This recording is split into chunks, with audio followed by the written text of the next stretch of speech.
Assalamualaikum and a very good morning to everyone. My name is Muhammad Rizwan bin Yamislan and I will be starting our presentation with my meal. So my meal time is for breakfast and it is for patients with chronic kidney disease. So my meal plan is chicken wrap with salad, milk and apples. So this is kind of bit of westerny. Yeah. So first, right here we have the first one, which is the chicken wrap with salad. So for the flow of food preparation, we will start off with washing and then cutting, grinding, mixing, cooking and serving. So there are only 3 CP, which is the cutting, grinding and mixing. 3 original CCPs, but then washing and serving are changed into OPRP because it can be detected using OPRP to control the food safety hazards. So there is the decision tree for the CCP, and for the CCP1, which is cooking, it is CCP because we need to aware that there is biological hazard of bacteria Salmonella sp and Vibrio cholera contamination. It is preventable by cooking properly at proper temperature exceeding 165 degrees Fahrenheit or 74 degrees Celsius or around 70 degrees Celsius. And there is PRP, which is prerequisite program, which is good hygiene practices. So the OPRP, which is the washing and serving, which is also the CCP before they are turned into OPRP. So they were CCP because for the washing, the food components must be washed properly to avoid from biological hazard that may cause foodborne illness. This must be washed under flowing water, and this is to avoid microbes that cause hazards such as Salmonella sp and Campylobacter sp. The next OPRP, which is serving, it was a CCP. It is a CCP and now an OPRP because the food's temperature and the time of storage must be controlled before served to ensure no microbial hazard and physical hazard due to poor storage. So for the next slide, there are milk and apples. So for the milk, the food preparation is just chilling and serving because you buy it from the store. So for the decision tree, is there any hazard at this process step? No, because we only buy it from the store. We just need to ensure that the hygiene and of course the expiry date. And then for the apples, there are a flow with 3 steps, which are washing, cutting and serving. So like at the chicken wrap process, it is actually CCP, but then it is changed into OPRP because it can be done beforehand. So yeah, the OPRP is washing. And last but not least, there are prerequisite program for both of these subsequent menu is good hygiene practices. That's all for me. Thank you. Assalamualaikum and hi everyone. I'm Nur Syafiqah binti Samud and I will present the second breakfast meals, which are nasi goreng Cina and teh ais. So this is the example of decision tree which we use in our group assignment. So question 1 is, does this step involve a hazard, likelihood of occurrence and severity to warrant its control? If it yes, it will become CCP. Second, does a control measure for the hazard exist at this step? If it yes, then it will become CCP.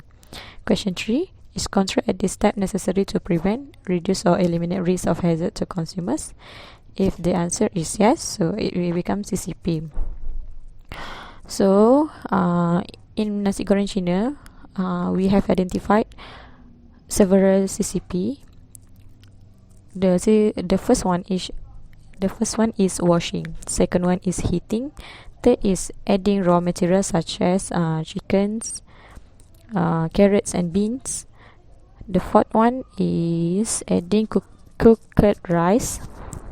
Fifth, adding eggs. Sixth, adding seasonings and mixing. 7, heating. But in industrial environment, the CCP will then divided into CCP and OPRP. So we have identified also OPRP in nasi goreng Cina. The OPRP in nasi goreng Cina are washing, heating from the CCP2, add raw materials, add rice, add eggs, and mixing. However, industry must pay full attention to the OPRP that have been listed before, such as they must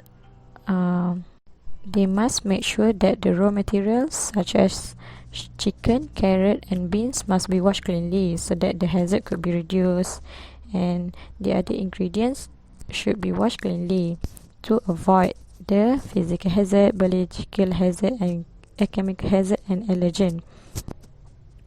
This is all because the chicken contains Salmonella species and causes salmonellosis food poisoning. The second one is Vibrio cholera in vegetables can causes food poisoning, especially diarrhea. Rice contains Bacillus cereus which can produce toxins which can cause vomiting and diarrhea. Egg may contain bacteria called Salmonella that can cause food poisoning. Seasonings or food additives can cause allergy for some people. So all of these points that have been listed are the hazards that are the potential hazard that may involve in making the nasi goreng Cina. However, if they can pay full attention to OPRP, then it will no longer a problem. From all the 7 CCPs that have been listed before, only one remain as CCP in nasi goreng Cina, which is heating. Heating at the last step in making nasi goreng Cina. So the corrective actions for this only one CCP is the food or nasi goreng Cina should be cooked above 70 degrees Celsius at least for 15 minutes or 30 minutes to better properly kill the bacteria. The second one is teh-o ice. So teh-o ice, I have identified one CCP before, which is mixing. In this CCP, ingredients like sugar, tea, and hot water should be cleaned from any hazards and contamination. Jug or teapot should also clean from physical hazard like dust and others. However, in industry, this mixing or CCP step can be OPRP. So there's no more CCP anymore. And that's all from me. Thank you. Assalamualaikum warahmatullahi wabarakatuh and very good morning. My name is Rabiatul Nabila binti Zainal Abidin. For my part, I have choose lunchtime, where the meal that have been decided are white rice, fried ikan kembung, coated with corn flour, stir-fried cabbage, and watermelon juice. Firstly, white rice. There are 3 steps involved, which are washing, cooking, and serving. For the decision tree, there are 3 questions involved. First question, do control measures exist to identify hazard? Question 2, could contamination occur? And question 3, will the step identified can eliminate hazard? And the answer is yes.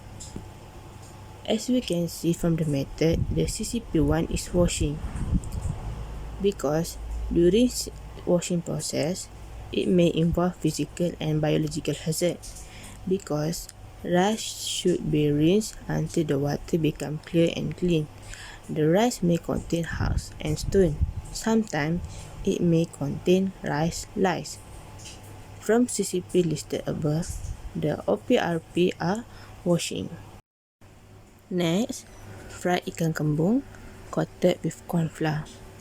There are 6 steps involved, which are thawing, cutting, washing, coating, frying, and serving. For this decision tree, there are 4 questions. Firstly, are there significant hazards identified in the step? Second question, can the contamination occur? Third question, are there control measures identified? And lastly, could the step eliminate hazard? And the answer is yes. For the CCP1, microbiological hazard can occur during thawing because microorganisms can grow at the surface at the room temperature. Thawing should be done properly to avoid the growth of the microorganism. For CCP2, the fish should be washed with clean water repeatedly to prevent from microbiological hazard and contamination. For CCP3, the fish coated with corn flour. The corn flour may contain microbiological hazard such as lice in the flour. And CCP4 is during frying. Make sure the temperature and the time for cooking are suitable for frying to avoid the fish from undercooked. From CCP listed above, the OPRP are thawing and coating. Third meal are stir-fried cabbage. There are 4 steps in doing this stir-fried cabbage, which are cutting, washing, frying, and serving. For the decision tree, there are 2 questions. First question is, can the method eliminate identified hazard? And second question, could the step reduce hazard? And the answer is yes. For CCP1, the cabbage must be washed and cleaned properly to avoid from biological hazard that may cause foodborne illness. Salmonella and Campylobacter are the common microorganisms that can cause foodborne disease. CCP2 is during frying. For frying, make sure the time and the temperature of oil must be suitable for stir fry to avoid the cabbage from undercooked. From CCP listed above, the OPRP are washing. Lastly, watermelon juice. In doing this juice, there are 5 steps involved, which are washing, cutting, mixing, blender, and serving. For decision tree, there are 3 questions. First question, can the step eliminate hazard? Second question, can contamination occur? And third question, can the step eliminate significant hazard? And the answer is yes. For CCP1, the watermelon should be washed under flowing water to avoid from microbiological hazard. CCP2, make sure the watermelon not mixed with other sauces that can contaminate with it. That's all from my part, and thank you. Okay, Assalamualaikum warahmatullahi wabarakatuh. My name is Nur Amirah binti Imran, and today I will explain to you about the HACCP plan for CKD patient. So for this meal plan, I choose dinner, and for dinner, I use 2 scoops of fried mee, 1 glass of teh o ice, and 1 piece of papaya. So untuk fried mee, kalau tengok dekat dalam flow of food dia, OPRP yang ada hanyalah untuk washing and cutting, while PRP tu adalah mempraktiskan good hygiene practice ketika production of fried mee. And CCP we have only for cooking. Kenapa? Sebabnya masa cooking tu biological hazard seperti bacteria salmonella and vibrio cholera contamination may occur on the food. Tapi kita boleh prevent by cooking at proper temperature 70 degree Celsius untuk sekurang-kurangnya 15 minit ataupun 30 minit yang paling baik untuk properly kill the bacteria. So next for teh o ice, flow of food dia, OPRP is for cooling, while papaya OPRP is for washing. And for both, untuk kedua-dua makanan ni, kita tak ada CCP, no CCP involved. And PRP yang involved untuk kedua-dua makanan ni sama juga, mempraktiskan good hygiene ketika production of food. So that's all. Thank you. So last but not least, the conclusion. So we can conclude that the decision tree is another tool that can help identify which steps are CCPs and CPs. The next point, patients with chronic kidney disease should be aware with what types of food that they should eat and what they should not eat. And lastly, recommended that people with kidney disease problem to avoid or limit their consumption on sodium for their diet. That's all from us. Thank you very much for hearing. Assalamualaikum.